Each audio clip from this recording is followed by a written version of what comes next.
March 27, 1977. Two Boeing 747 jumbo jets collide on a foggy runway in the Canary Islands. The explosion is so massive it's seen for miles away. When the smoke clears, 583 people are dead, making it the deadliest aviation disaster in history. No hijacking, no mechanical failure, no bad weather, just a series of small misunderstandings and one catastrophic decision. This is the Tenerife Airport disaster, and what happened that day changed aviation forever. Welcome to Black Box Secrets. I'm your host, and today we're investigating the worst aviation accident ever recorded. More people died in this single incident than in any other plane crash in history. But here's what makes it truly terrifying. It was completely preventable. Every single death could have been avoided if just one person had said one word differently. This is a story about communication breakdown, pressure, and how assumptions can kill. Hit subscribe and turn on notifications because we're revealing aviation's darkest secrets every single week. The morning of March 27, 1977 started normally for two separate Boeing 747 flights in two different locations. KLM Flight 4805, a Dutch airline, was preparing to depart from Amsterdam heading to Las Palmas in the Canary Islands. Pan AM Flight 1736, an American carrier, was preparing to leave Los Angeles, also bound for Las Palmas. These two flights should never have crossed paths. They were operated by different airlines, serving different passengers on different schedules. But fate and a terrorist bomb was about to bring them together in the most catastrophic way possible. At 1:15 p.m. that afternoon, a bomb exploded in the florist shop at Las Palmas Airport on Gran Canaria Island. A separatist group had planted the device, and they warned that a second bomb had been placed somewhere in the airport. Authorities immediately closed Las Palmas Airport and began evacuating everyone. All incoming flights were diverted to the only other airport in the Canary Islands capable of handling large aircraft, Los Rodeos Airport on the island of Tenerife. Los Rodeos was a small airport designed for inter-island traffic and small aircraft, not massive international jumbo jets. It had one short runway, limited parking space, and minimal navigation equipment. Within hours, the tiny airport was overwhelmed with diverted 747s, DC-10s, and other large aircraft. The parking areas were completely full. Aircraft were parked on taxiways, blocking routes. It was chaos. KLM Flight 4805 was commanded by Captain Jacob Veldhuizen van Zanten, one of the most experienced and respected pilots in the Netherlands. He had over 11,700 flight hours, was KLM's chief flight instructor, and was literally the face of the airline, appearing in their advertisements. He was a legend, a perfectionist, and proud of KLM's reputation for precision and punctuality. Pan AM Flight 1736 was commanded by Captain Victor Grubbs, an experienced American pilot with over 21,000 flight hours. His first officer was Robert Bragg, and flight engineer George Warnes completed the cockpit crew. They were professionals well-trained and had no idea they were about to be part of history's worst aviation disaster. Both aircraft sat on the crowded Tenerife Airport for hours, waiting for Las Palmas to reopen. Passengers were frustrated, crews were tired, and Captain Van Zanten had a serious problem. Dutch law limited the number of hours a flight crew could work, and he was approaching that limit. If he didn't take off soon, his crew would time out, and he'd have to find replacement crew members on Tenerife, a small island with no KLM personnel. The delay could be days. The pressure was mounting. At approximately 5 p.m., Las Palmas Airport reopened. The diverted aircraft began preparing to depart. But the congestion at Los Rodeos created a massive problem. The parking areas were so full that aircraft couldn't taxi normally. The KLM 747 was parked in a position that blocked the Pan AM 747 from reaching the runway directly. Air traffic control devised a solution. Both aircraft would taxi onto the runway itself, use the runway as a taxiway, then exit at designated points. The KLM would taxi to the end of the runway, turn around, and wait. The Pan AM would follow behind, then exit at the third taxiway intersection. Once Pan AM was clear, KLM could take off. Simple plan. But the fog was rolling in. Tenerife is known for sudden, dense fog that can reduce visibility to nearly zero in minutes. As the two 747s taxied onto the runway, a thick fog bank descended on the airport. Visibility dropped to less than 300 meters. The control tower couldn't see the runway. The pilots could barely see beyond their own nose.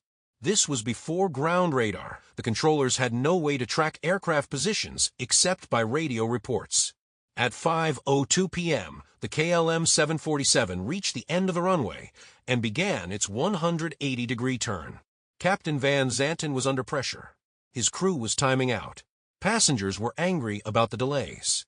He wanted to go now. He was known for efficiency, punctuality, running a tight ship. Every minute counted. The Pan AM 747 was still taxiing down the runway behind them, looking for the third taxiway exit in the dense fog.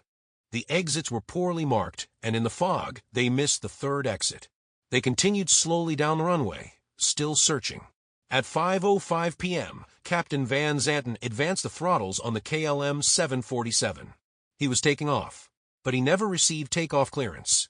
The tower had only cleared them for the route after takeoff, not for the takeoff itself. In the tension and pressure, Van Zanten heard what he wanted to hear, not what was actually said. His flight engineer noticed something was wrong. "Is he not clear, that Pan American?" he asked, referring to the Pan AM still on the runway ahead of them, invisible in the fog. Van Zanten didn't answer. The massive KLM 747, loaded with fuel for the long flight to Las Palmas and then Amsterdam, began accelerating down the runway. 400,000 pounds of metal, fuel, and human beings gathering speed toward a collision that no one yet realized was about to happen. In the control tower, the controller heard the KLM engines spooling up. He immediately radioed, "KLM, you are not cleared for takeoff. Stand by for takeoff clearance." But the radio transmission was partially blocked by another transmission happening at the exact same moment. The Pan AM crew was reporting their position. "We are still taxiing down the runway." The two transmissions overlapped, creating a high-pitched squeal on the frequency. In the KLM cockpit, Van Zanten and his crew heard only garbled noise. They didn't hear the controller's urgent command to abort.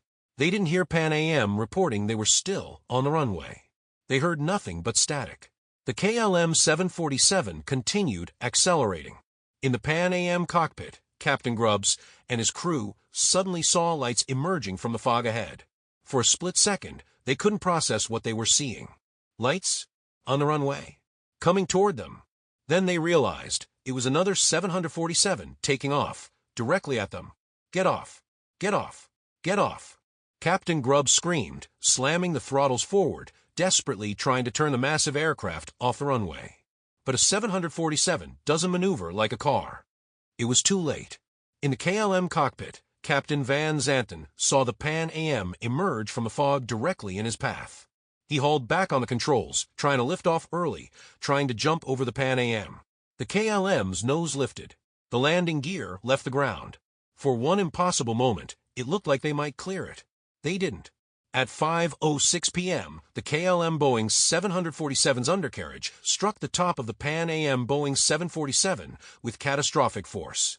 The KLM's landing gear ripped through the Pan AM's fuselage like a can opener, tearing the aircraft nearly in half. The KLM, now airborne but fatally damaged, flew another 500 feet before crashing back onto the runway in a massive fireball. The explosion was apocalyptic. Both aircraft erupted in flames. Jet fuel ignited, creating an inferno visible for miles. The KLM 747 disintegrated on impact, killing all 248 people on board instantly, including Captain Van Zanten. On the Pan AM, the forward section of the aircraft was intact, and some passengers in that section survived the initial impact. But the fire spread rapidly. Captain Grubbs, First Officer Bragg, and Flight Engineer Warnes, along with several passengers and flight attendants, escaped through breaks in the fuselage and ran from the burning wreckage. Behind them, the aircraft exploded. 335 people on the Pan AM died, most from the impact and fire. Only 61 survived, all with severe injuries. In total, 583 people died at Tenerife. It remains the deadliest aviation accident in history. The investigation into the Tenerife disaster revealed a horrifying cascade of errors, each one building on the last. Communication breakdown. The critical miscommunication about takeoff clearance was the primary cause. Captain Van Zanten believed he was cleared for takeoff. He wasn't. The ambiguous radio phraseology and the blocked transmission prevented him from realizing his mistake. Cockpit gradient. Van Zanten was not just the captain. He was KLM's chief flight instructor and a company legend. His first officer and flight engineer were reluctant to question him. When the flight engineer asked, "Is he not clear, that Pan American?" he didn't push the issue when Van Zanten didn't respond. This deference to authority, called cockpit gradient, prevented the crew from stopping the takeoff. Get there-itis. Van Zanten was under pressure to depart before his crew timed out. This urgency clouded his judgment. He heard the clearance he wanted to hear, not the clearance that was actually given. Airport congestion. The bomb threat that diverted all these aircraft to an inadequate airport created the dangerous situation in the first place. Fog. The dense fog meant no one could see what was happening. The tower couldn't see the aircraft. The pilots couldn't see each other until the final seconds. Poor taxiway markings. Pan Am missed their exit partly because the taxiway signs were inadequate, forcing them to continue down the runway. No ground radar. The tower had no way to track aircraft positions on the ground. They relied entirely on pilot reports, which in the chaos and fog were insufficient. The final report concluded that the primary cause was the KLM captain taking off without clearance, but acknowledged that multiple systemic failures contributed to creating the conditions for disaster. The Tenerife disaster fundamentally changed aviation. The lessons learned from those 583 deaths led to safety improvements that have saved countless lives. Standardized phraseology. The phrase takeoff is now only used in one context: actual takeoff clearance. Controllers say cleared for takeoff or line up and wait, never anything ambiguous. Pilots must read back clearances word for word. Crew resource management. Airlines now train crews to speak up, question decisions, and challenge authority when safety is at risk.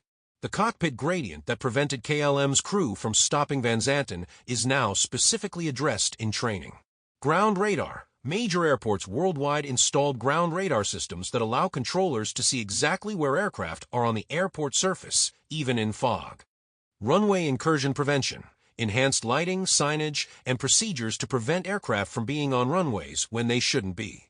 Sterile cockpit rules. Below 10,000 feet and during critical phases of flight, only essential communications are permitted, reducing distractions. Improved airport design. Standards for runway and taxiway layouts were enhanced to prevent confusion and congestion. These changes work. Runway collisions are now extremely rare, and disasters on the scale of Tenerife have never been repeated. 583 people died at Tenerife. Among them were families on vacation, business travelers, crew members just doing their jobs. The youngest victim was 9 months old. The oldest was 86. They came from 16 different countries. Most were Dutch or American, but the tragedy touched communities worldwide. The survivors, only 61 people, all suffered severe injuries and psychological trauma. Captain Grubbs, first officer Bragg, and flight engineer Warnes survived but never fully recovered from the horror of what they experienced. Many survivors suffered from PTSD, survivor's guilt, and physical disabilities for the rest of their lives. Captain Van Zanten's family was devastated. He was a respected professional, a loving father, and a man proud of his safety record. In one moment of pressure and miscommunication, his legacy became tragedy. Today, if you visit Tenerife, there's a memorial near the crash site. 583 names are engraved in stone.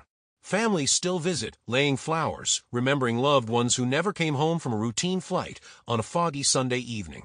The Tenerife disaster asks us a difficult question. How many small mistakes does it take to create a catastrophe? One person under pressure making one wrong decision? A foggy day? A blocked radio transmission? A crew too deferential to question authority? The answer is all of them, together, in the worst possible sequence. Aviation is safer today because of Tenerife. Every time a pilot reads back a clearance word for word, every time a first officer speaks up to question a captain, every time a controller uses precise phraseology, the ghosts of Flight 4805 and Flight 1736 are a little more at peace. Their deaths were not in vain, but they should never have happened at all. Could this happen again? With all the safety improvements since 1977, is another Tenerife possible? Share your thoughts in the comments below. And if you want more deep investigations into aviation disasters and the lessons that change flying forever, subscribe to Black Box Secrets and hit that notification bell. We're uncovering the truth that changed aviation one disaster at a time. Thanks for watching, and remember, safety is written in the blood of those who came before us.